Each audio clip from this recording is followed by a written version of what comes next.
तो good evening. आप सब कैसे हो? आई होप आप सब बहुत ही अच्छे होंगे और स्वस्थ भी होंगे। दोस्तों, आज की वीडियो में हम अब हिंदी लेसन प्लान देखना स्टार्ट करेंगे। इससे पहले हम लोगों ने इतिहास विषय का टोटल 20 लेसन प्लान देखा और सीखा भी बनाना। आज से कंटिन्यू हम लोग हिंदी के कुछ लेसन प्लान कुछ दिनों तक देखेंगे। तो आज जो हमारा प्रकरण है हिंदी विषय के अंतर्गत, वो है एक पद है कक्षा 8 का एक पद है जो कि मंजरी नामक पाठ्य पुस्तक से लिया गया है। आज का प्रकरण है हमारा पेड़ों के संग बढ़ना सीखो। क्या है? पेड़ों के संग बढ़ना सीखो, जिस पर आज हम लोग लेसन प्लान बनाना सीखेंगे। तो ये बहुत ही सुंदर, स्वच्छ कह सकते हैं, स्टैंडर्ड लेसन प्लान है। बहुत ही सावधानी से बनाया गया है। सबसे पहले आप अपना पाठ योजना संख्या ऊपर में डाल देंगे और फिर विद्यालय का नाम डालेंगे। विद्यालय का नाम आप उस जगह का डाल लीजिएगा जहाँ पे आप टीचिंग करने के लिए जा रहे हैं। इसके बाद आप उस दिनांक को डाल लीजिएगा जिस दिनांक के लिए आप इस लेसन प्लान को बना रहे हैं।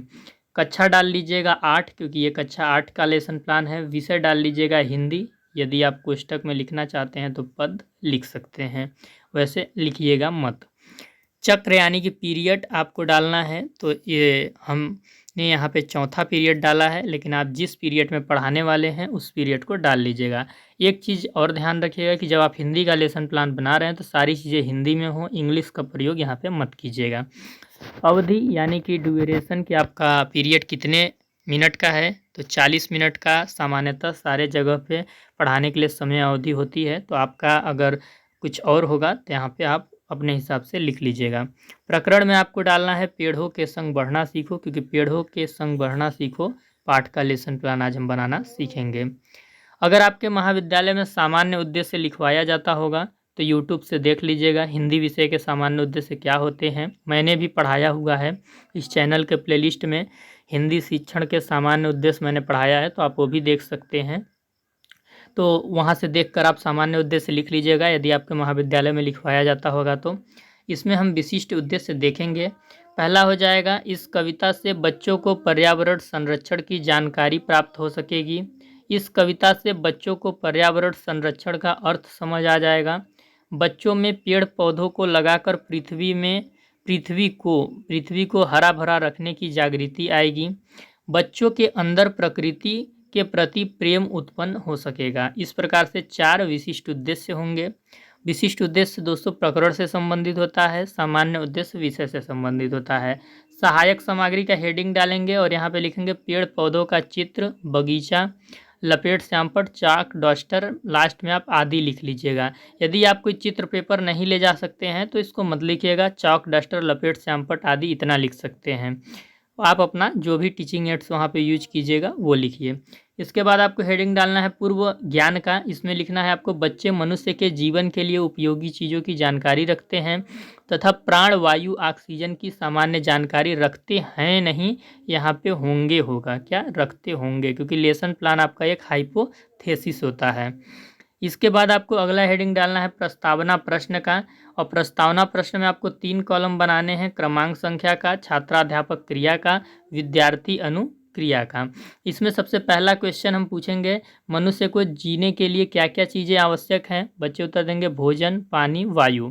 इसके बाद हम दूसरा क्वेश्चन पूछेंगे कि वायु का प्रयोग मनुष्य किस लिए करता है? तो बच्चे उत्तर देंगे सांस लेने के लिए। फिर तीसरा क्वेश्चन हम करेंगे, मनुष्य सांस लेने के लिए किस गैस का उपयोग करता है? बच्चे उत्तर देंगे ऑक्सीजन। चौथा प्रश्न हम करेंगे, ऑक्सीजन हमें कहाँ से प्राप्त होती है? बच्चे उत्तर देंगे पेड़ पौधों से। फिर हम 5वां प्रश्न करेंगे, पेड़ पौधों पर आधारित कोई कविता सुनाओ। तो बच्चे क्या कविता नहीं सुना पाएंगे, मौन हो जाएंगे और यही हमारा समस्यात्मक प्रश्न हो जाएगा। जैसे ही समस्यात्मक प्रश्न आता है हम उद्देश्य कथन का हेडिंग डालेंगे और अपने टॉपिक का अनाउंसमेंट कक्षा में कर देंगे। छात्रों, आज हम लोग पेड़ों के संग बढ़ना सीखो नामक पाठ का रसास्वादन करेंगे। देखिए, जब भी आप कविता का कोई लेसन प्लान बना रहे हैं तो अध्ययन अध्यापन की जगह आप क्या लिखेंगे? रसास्वादन, यानी रस का स्वाद करेंगे, क्योंकि कविता पढ़ने से आनंद की अनुभूति होती है। और यदि गद्य पढ़ाते हैं तो गद्य में लिखिएगा कि गद्य का अध्ययन अध्यापन करेंगे। जिसके रचयिता सर्वेश्वर दयाल सक्सेना जी हैं, ये इन्वर्टेड कामा में हो जाएगा। और कविता जब भी आप पढ़ाएंगे तो रचयिता लिखेंगे, और जब गद्य पढ़ाएंगे तो लेखक लिखेंगे। ये चीज़ आप माइनर चीज़ें जो हिंदी के लेसन प्लान में ध्यान रखिएगा, तो आपका लेसन प्लान काफ़ी अच्छा लगेगा। इतना चीज़ आप ध्यान रखिएगा। इसके बाद आपको हेडिंग जो डालना है वो हेडिंग आपका है शिक्षण अधिगम व्यवस्था का। शिक्षण अधिगम व्यवस्था का हेडिंग डालिएगा, और इसके बाद आप पढ़ाना स्टार्ट कर देंगे। इसमें आपको 4 कॉलम बनाने हैं। पहला शिक्षण बिंदु का, दूसरा छात्राध्यापक क्रिया का, तीसरा विद्यार्थी क्रिया का, चौथा विधि प्रविधि और श्यामपट कार्य का। इसमें आप प्रथम अनुमिति पढ़ाने के लिए लेंगे पद्य को आप अनुमितियों में पढ़ाएंगे, ठीक ना। तो यहाँ पे जो प्रथम अनुमिति है ये है आपका बहुत दिनों ... अंग भिगोले। सबसे पहले आप आदर्श वाचन करेंगे। यहाँ पे लिख देंगे छात्राध्यापक छात्रों के सम्मुख उचित लय, गति, आरोह अवरोह व भावों के साथ चिन्हों को ध्यान में रखते हुए आदर्श वाचन करेगा। विद्यार्थी अनुक्रिया में आप लिख देंगे छात्र ध्यान पूर्वक सुनेंगे, और विधि में आपको लिखना है आदर्श वाचन। हिंदी का लेसन प्लान में सबसे पहले छात्राध्यापक आदर्श वाचन करता है। इसके बाद आपको छात्राध्यापक क्रिया वाले कॉलम में लिखना है छात्राध्यापक कतिपय छात्रों से उचित लय, गति, आरोह अवरोह के साथ अनुकरण वाचन करवाएगा। विद्यार्थी कॉलम में लिख देंगे छात्र अनुकरण वाचन करेंगे, और विधि प्रविधि में अनुकरण वाचन लिखना है। इसके बाद आपको काठिन्य निवारण आपको कराना है। काठिन्य निवारण में आप लिखेंगे छात्राध्यापक पद्यांश में आए हुए कठिन शब्दों का उच्चारणाभ्यास कराएगा। कुछ कठिन शब्द आपको यहाँ पे लिख देने हैं जिनका आप उच्चारण अभ्यास कक्षा में कराएंगे, जैसे धरती, फूल, खुशबू, जलाशय। जैसे हम पद पढ़ाएंगे तो हम एक एक स्टेंजा लेके पढ़ाएंगे। एक बार में एक स्टेंजा ले लिए, दूसरे बार में दूसरा स्टेंजा, तो ऐसे करके हम पद को पढ़ाएंगे। और यहाँ पे काठिन्य निवारण में विद्यार्थी कॉलम में आपको लिखना है छात्र उच्चारण अभ्यास करेंगे। विधि में आपको लिखना है त्रुटि संशोधन विधि। फिर इसके बाद आपको संदर्भ बच्चों को लिखवाना है। तो संदर्भ में आप क्या बोलेंगे, प्रस्तुत पद्यांश हमारी पाठ्य पुस्तक मंजरी के पेड़ों के संग बढ़ना सीखो नामक पाठ से लिया गया है। इसके रचयिता श्री सर्वेश्वर दयाल सक्सेना जी हैं। और विधि में आप लिख देंगे छात्र ध्यान पूर्वक सुनेंगे, यानी बोल बोल के आप उनको लिखवा दीजिएगा। फिर इसके बाद आपका ये विद्यार्थी कॉलम में लिखेंगे छात्र ध्यान पूर्वक सुनेंगे। विधि में आपका हो जाएगा व्याख्यान विधि। कौन सा विधि? व्याख्यान। और इसमें आपका इन्वर्टेड कामा हो जाएगा, छात्र सुनेंगे, थोड़ा बहुत महत्वपूर्ण बिंदुओं को लिखेंगे। फिर प्रसंग आप बच्चों को बताएंगे। प्रस्तुत कविता में कवि धरती के प्रति प्रेम प्रकट करते हुए अपनी जमीन पाने की इच्छा व्यक्त करता है और उस पर पेड़ पौधे लगाने तथा हरा भरा करने की इच्छा व्यक्त करता है। यहाँ व्याख्यान विधि ही रहेगा आपका, और इन्वर्टेड कामा आप कर सकते हैं क्योंकि हर जगह विधि लिखने की ज़रूरत नहीं है। फिर व्याख्या करेंगे आप उस स्टेंजा का। कवि कहता है कि मेरी इच्छा है मेरे पास एक ज़मीन हो जिस पर वह पेड़ पौधे बाग लगाना चाहता है, जिसमें बहुत सारे तरह तरह के फल फूल लगे हों तथा इन सब के साथ चिड़िया बाग में चहचहाती रहे, और बाग में फूलों की खुशबू फैली हो तथा बाग में एक जलाशय भी हो तथा हवा चले तो यह जलाशय से होकर बहे, जिससे वह ठंडी व शीतल हो जाए। फिर इसके बाद आपको कठिन शब्दार्थ बच्चों को लिखवाना है। जिस स्टेंजा को आप पढ़ा रहे थे उसमें कुछ कठिन शब्दार्थ आएंगे जो आप बच्चों के सहायता से श्यामपट पे लिखा के उन्हें पढ़ाएंगे। तो इसमें लिखना है आपको छात्राध्यापक द्वारा कठिन शब्दार्थ बताया गया। विद्यार्थी कॉलम में हो जाएगा छात्र अपनी उत्तर पुस्तिका में लिखेंगे, और श्यामपट कार्य में आपका एक तरफ शब्द हो जाएगा, एक तरफ अर्थ हो जाएगा। धरती का अर्थ जमीन हो जाएगा, फूल का अर्थ पुष्प हो जाएगा, जलाशय का अर्थ तालाब हो जाएगा, अंग का अर्थ शरीर का हिस्सा हो जाएगा। शब्दार्थ बताने के बाद आप पर्यायवाची शब्द यहाँ पे हेडिंग डालिएगा और इसमें लिखिएगा छात्राध्यापक द्वारा पर्यायवाची शब्द बताया गया। विद्यार्थी कॉलम में लिखेंगे, छात्र अपनी उत्तर पुस्तिका में लिखेंगे। फिर इसमें आपको श्यामपट पे लिखना है एक तरफ शब्द, एक तरफ पर्यायवाची शब्द। धरती का अंबर हो जाएगा, फूल का पुष्प हो जाएगा, और फिर इसके बाद आपका जलाशय का सरोवर हो जाएगा, अंग का देह हो जाएगा। फिर इसके बाद आप विलोम शब्द भी बताएंगे। कठिन शब्दार्थ जिनका बताए हैं उन्हीं का विलोम शब्द पर्यायवाची शब्द बताएंगे। तो विलोम शब्द में लिखेंगे छात्राध्यापक द्वारा विलोम शब्द बताया गया, छात्र अपनी उत्तर पुस्तिका में लिखेंगे। और यहाँ पे आपको एक तरफ शब्द एक तरफ विलोम, धरती का आकाश, फूल का कांटा हो जाएगा। फिर एक स्टेंजा पढ़ाने के बाद आपको बोधात्मक प्रश्न करने होंगे। बोधात्मक प्रश्न में हमने 2 प्रश्न किया है, आप भी यहाँ पे 2 प्रश्न ही करिएगा। पहला हो जाएगा कवि जमीन पर क्या लगाना चाहता है, बच्चे उत्तर देंगे पेड़ पौधे, और विधि में आप लिख दीजिएगा प्रश्नीकरण विधि। फिर इसके बाद दूसरा प्रश्न आपका हो जाएगा कवि क्या पाना चाहता है, बच्चे उत्तर देंगे थोड़ी सी जमीन। फिर इसके बाद आपको दूसरा स्टेंजा पढ़ाने के लिए स्टार्ट करना है, यानी कि द्वितीय अनुवृत्ति आप पढ़ाना स्टार्ट कर देंगे। द्वितीय अनुवृत्ति है हमारा हो सकता ... मत चिड़ियों का रोना। इसमें आप छात्राध्यापक छात्रों के सम्मुख उचित लय गति आरोह अवरोह व भावों के साथ चिन्हों को ध्यान में रखते हुए आदर्श वाचन करेगा। छात्र ध्यानपूर्वक सुनेंगे, विधि प्रविधि में आदर्श वाचन। फिर इसके बाद छात्राध्यापक कतिपय छात्रों से उचित लय गति व आरोह अवरोह के साथ अनुकरण वाचन कराएगा। छात्र अनुकरण वाचन करेंगे, विधि प्रविधि में अनुकरण वाचन। काठिन्य निवारण कराइएगा। इसके बाद छात्राध्यापक पद्यांश में आए हुए कठिन शब्दों का उच्चारण अभ्यास करवाएगा, लदे, उपवन, क्यारी, और छात्र उच्चारण अभ्यास करेंगे, त्रुटि संशोधन विधि। फिर इसके बाद संदर्भ आपका पूर्ववत हो जाएगा, पहले वाले स्टेंजे की तरह ही संदर्भ हो जाएगा। प्रसंग भर आप यहाँ पे लिखेंगे। प्रस्तुत पद में कवि आशा व्यक्त करता है कि किसी के पास खेत हो, क्यारी हो जिसमें फल फूल लगे हो तथा फसल लगी हो। छात्र ध्यानपूर्वक सुनेंगे व कापी में लिखेंगे। व्याख्यान विधि यहाँ पे आपका हो जाएगा। फिर इसके बाद आपको व्याख्या करना है। व्याख्या में आपको करना है प्रस्तुत पद्यांश में कवि कहता है कि हो सकता है कि आपके पास अपनी ज़मीन हो जिसमें फूलों व फलों से लदे बाग बगीचे हो, ऐसी ज़मीन हो जिस पर कुछ लगा न हो, जो खाली हो सकता है उसमें छोटी छोटी क्यारियाँ बनी हो जो फूलों से महक रही हों। फिर इसके बाद आपका है वहाँ छोटे छोटे खेत हों जिसमें फसल लहलहा रही हो, कहीं जानवर अपना पेट भरने के बाद शांत भाव से घूम रहे हों, और ये भी हो सकता है कि चिड़िया मस्त होकर फुदक रही हो, नाच रही हो। अब कवि कहता है हे विधाता, इस सुखमय धरती को कभी खत्म न होने देना, अर्थात पेड़ों को कटने मत देना, क्योंकि ये सब जो फूल फल शांत जानवर चहकती चिड़िया सब हरे भरे पेड़ों से ही हैं, आप चिड़िया को कभी रोने मत देना। ये जब आप व्याख्या करेंगे तो विधि में आपको व्याख्यान विधि लिखना है। व्याख्या कौशल होता है तो व्याख्यान विधि आप लिखेंगे। इसके बाद व्याख्या करने के बाद आपको कठिन शब्दार्थ बोर्ड पे लिखवाना है, तो इसमें लिखेंगे छात्राध्यापक द्वारा कठिन शब्दार्थ बताया गया। छात्र अपनी उत्तर पुस्तिका में लिखेंगे। एक तरफ आप शब्द लिखेंगे और एक तरफ आप अर्थ लिखेंगे। लदे का अर्थ हो जाएगा लगाना, उपवन का अर्थ हो जाएगा बगीचा, क्यारी का अर्थ हो जाएगा कतार, चौपाए का अर्थ हो जाएगा 4 पैर वाले जानवर। ठीक, इसके बाद आप पर्यायवाची शब्द बता देंगे। पर्यायवाची शब्द में आप लिखेंगे छात्राध्यापक द्वारा पर्यायवाची शब्द बताया गया। इसमें विद्यार्थी कॉलम में डैश मार दीजिएगा कि ऊपर वाले जैसा ही आपका रहेगा।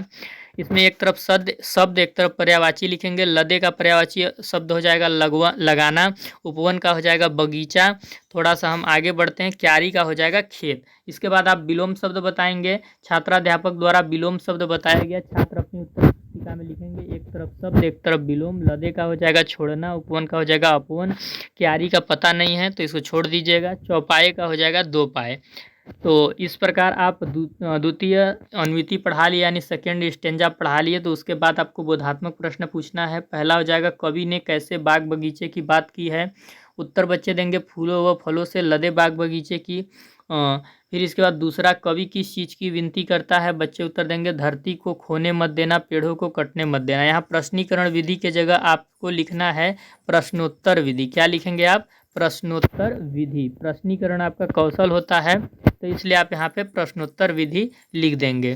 फिर इसके बाद आपको हिंदी का जब भी आप लेसन प्लान बना रहे हैं तो आप जब 2 स्टेंजा पढ़ा लेंगे तो उसके नीचे आपको हेडिंग डालना है सारांश का। ये सारांश आपका शिक्षण अधिगम व्यवस्था वाले कॉलम में ही रहेगा, इसको अलग मत कीजिएगा। यहाँ पे गलती से अलग हो गया है, आप देख सकते हैं कि यहाँ लाल तीर का एक चिन्ह लगा हुआ है, इसका मतलब कि सारांश भी आपका इसी के अंदर रहेगा। तो आप सारांश का हेडिंग डालेंगे और इसमें लिखेंगे कवि ने इस कविता के माध्यम से पर्यावरण संरक्षण की प्रेरणा दी है। विद्यार्थी कॉलम में हो जाएगा विद्यार्थी ध्यानपूर्वक सुनेंगे, और विधि में आपका हो जाएगा व्याख्यान विधि। इसके बाद आपको अगला हेडिंग डालना है मूल्यांकन प्रश्न का। इसमें हमने 2 प्रश्न पूछा है, पेड़ों की शाखाएं कटने पर क्या होता है, दुनिया को हरा भरा कौन रखते हैं। इसके बाद आपको अगला हेडिंग डालना है श्यामपट्ट सारांश का। श्यामपट्ट सारांश में अभी हमने जो मूल्यांकन प्रश्न पूछा है उसी का हम आंसर लिख देंगे। पेड़ों के एक एक पत्ते पर लोगों के समाज तथा पशु पक्षियों के सपने होते हैं। जब पेड़ों की शाखाएं कटती हैं तब लोग रोते हैं, दुखी होते हैं। दूसरा में हम लिख देंगे पेड़ पौधे शांत जानवर चहकती चिड़िया दुनिया को हरा भरा रखते सकते हैं। फिर गृह कार्य का हेडिंग सबसे लास्ट में हम डालेंगे और गृह कार्य में हमको लिखना है, बहुत दिनों से सोच रहा था थोड़ी सी धरती पाऊँ से कवि का क्या आशय है, लिख कर लाना है। तो इस प्रकार से हमने उसको गृह कार्य भी दे दिया और हमारा ये लेसन प्लान कंप्लीट हो गया। तो आइए एक बार मैं आपको लास्ट में थोड़ा सा होल कॉन्सेप्ट के रूप में इस लेसन प्लान को समझा देता हूं कि आपको कैसे बनाना है। तो देखिए, शिक्षण अधिगम व्यवस्था से मैं आपको समझा रहा हूं। पहले तो आपको 4 कॉलम बना लेने हैं, एक शिक्षण बिंदु के, एक छात्राध्यापक क्रिया का, एक विद्यार्थी अनुक्रिया का, एक विधि प्रविधि और श्यामपट्ट कार्य का। देखिए, जो पद है, आप यहाँ पे पद को वैसे तो एक अन्विति में ही पढ़ाया जाता है, नियम क्या है एक अन्विति में ही पढ़ाने का, लेकिन आपको यहाँ पे संदर्भ, प्रसंग और व्याख्या लिखवाना है, उसके बाद बोधात्मक प्रश्न पूछना है, ऐसे करके आपको पढ़ाना है, जो कि हिंदी पढ़ाने का एक बहुत ही अच्छा तरीका माना जाता है और ये सर्वश्रेष्ठ तरीका माना जाता है। तो इसलिए आप इस पद को कई स्टेंजों में पढ़ाएंगे, कई स्टेंजा में पढ़ाएंगे और इसलिए आप कई अन्वितियों में पदों को पढ़ाएंगे। तो आप पहला अन्विति अपना लेंगे और सबसे पहले आप आदर्श वाचन करेंगे। आदर्श वाचन के बाद आप अनुकरण वाचन करेंगे। अनुकरण वाचन के बाद आप काठिन्य निवारण, यानी कि जब आप बच्चे से पढ़वा रहे हैं पद को या गद्य को, तो जो कठिन शब्द है उसका उच्चारण करके बताएंगे। ठीक, इसके बाद आपको जो स्टेंजा आप पढ़ा रहे हैं, जो अन्विति पढ़ा रहे हैं, उसका संदर्भ आपको बच्चों को लिखवाना है व्याख्यान विधि के द्वारा। फिर प्रसंग लिखवाना है और फिर इसके बाद व्याख्या लिखवाना है, जो कि बहुत ही अच्छा विधि माना जाता है। अगर आप ऐसे हिंदी विषय को पढ़ाते हैं तो बच्चा बहुत ही अच्छा लर्निंग करेगा। फिर इसके बाद कठिन शब्दार्थ आप लिखवाएंगे, जिस स्टेंजा को आप पढ़ाए हैं, जिस अन्विति को आप पढ़ाए हैं, उसमें जो कठिन शब्द आया है उसका आप शब्दार्थ लिखवाएंगे। कठिन शब्द जिन जिन शब्दों का आपने अर्थ लिखवाया है कठिन शब्दों का, उसी का पर्यायवाची शब्द भी बच्चे को बताएंगे और उसी का विलोम शब्द भी आप बच्चे को बताएंगे। इसके बाद आप बोधात्मक प्रश्न पूछेंगे और फिर आप अगले अन्विति में जाएंगे। अगले अन्विति में भी सेम चीज़ें होगा, आदर्श वाचन होगा, अनुकरण वाचन होगा, काठिन्य निवारण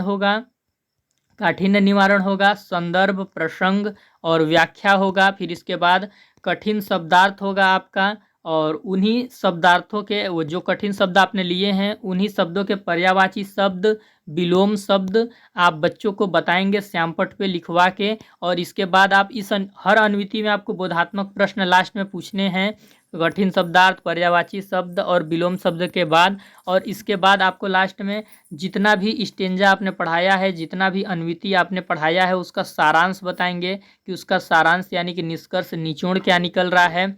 और इसके बाद आप मूल्यांकन प्रश्न लेंगे, श्यामपट्ट सारांश कराएंगे और फिर इसके बाद आपको लास्ट में गृह कार्य देना है और आपका लेसन प्लान क्या होगा, कंप्लीट होगा। अगर आपको ये लेसन प्लान मतलब बनाने में कुछ समझ नहीं आ रहा है तो आप हिंदी शिक्षण की पद शिक्षण पढ़ाने का विधियां देख लीजिएगा, या लेसन प्लान के अंग क्या होते हैं, पाठ्यक्रम के चरण, मैंने हिंदी शिक्षण के क्लास में उसे बताया है। तो आपका कन्फ्यूजन क्लियर हो जाएगा और आपको बहुत ज़्यादा दिक्कत आएगी तो आप मुझे व्हाट्सएप ग्रुप पे मैसेज कर सकते हैं और जो भी चीज़ आपको इसमें समझ नहीं आएगी वो आप हमसे पूछ सकते हैं। व्हाट्सएप ग्रुप का लिंक आपको इसी वीडियो के डिस्क्रिप्शन में मिल जाएगा। यदि आप इसकी PDF चाहते हैं तो आप टेलीग्राम चैनल को ज़रूर ज्वाइन कर लीजिएगा। टेलीग्राम चैनल पर आपको इसकी PDF मिल जाएगी। अगर किसी कारणवश यहाँ पे PDF नहीं मिल पाती है तो व्हाट्सएप ग्रुप पे आप हमसे मांग लीजिएगा। और यदि आप हिंदी शिक्षण की 4 यूनिट जो आपके हैं पेपर के लिए, अगर वो आपने नहीं पढ़ा है तो इस चैनल पर ऑलरेडी 4 यूनिट पढ़ा दिया गया है। चैनल के प्लेलिस्ट में आपको एक प्लेलिस्ट मिल जाएगी जिसमें कि वो 4 यूनिट पे टोटल 25 वीडियो अपलोडेड हैं, तो आप उसे देख सकते हैं। अगर प्लेलिस्ट का लिंक आपको नहीं मिलता है तो आप हमसे मांग लीजिएगा, वो हम आपको प्रोवाइड करा देंगे, या वीडियो के डिस्क्रिप्शन में भी हो सकता है। आज से आपको हिंदी शिक्षण की प्लेलिस्ट की लिंक मिल जाएगी।